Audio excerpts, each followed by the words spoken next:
If you are an African, you really need to watch this. Africa is in trouble. Sub-Saharan Africa has been fundamental to the global prosperity of the advanced countries. And Africa had a role to play. It has a role as a raw material producer. We will not allow Sub-Saharan Africa to escape that.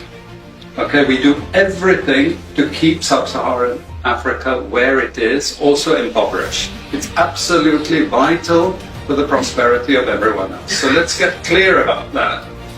Okay, and this means all the economic structures, all the global institutions, and the economics we teach everyone is all designed to keep Africa exactly where it is.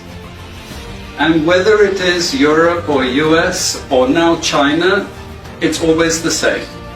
We need Africa to be impoverished because we need those raw materials and we need them dirt cheap. Okay, so that's the message.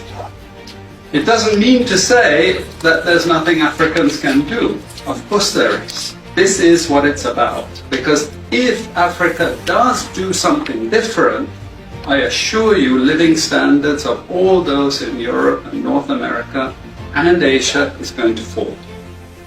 Okay? And that is a big price to pay. I assure you that the West is not going to allow that without a big fight.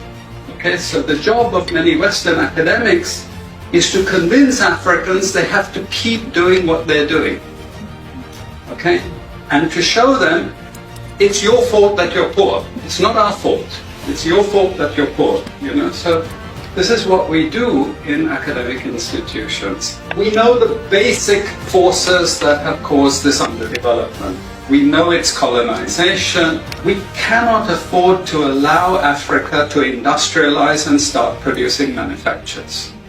Okay, so we will do everything to stop that.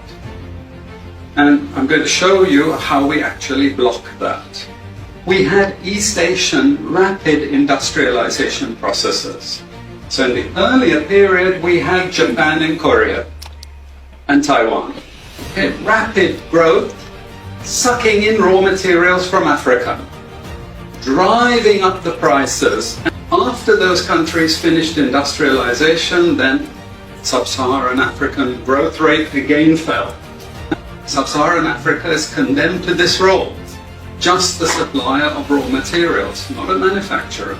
The currencies are collapsing of these countries, and many of them are Sub-Saharan African countries. After colonization ended, we needed new structures to keep these countries where they were. Okay? And the first of those is aid. Okay? We give them aid.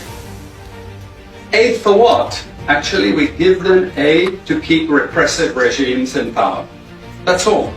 All the hypocrisy about transparency and democracy and bullshit like that, it's all bullshit. But it would go to country after country offering loans. And if the president did not accept the loan, they were killed. It's just economics. It's economic warfare.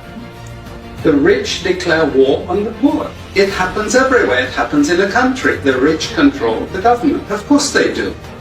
You really believe you have democracy? Come on. I mean, grow up. Who has all the subsidies and income support? US, Europe. The largest budgets in the world for supporting their farmers are Europe and US. You see, we're keeping them dependent. We're keeping them on a string. This next round of the WTO is designed to block that. To block anyone else getting on top of the ladder.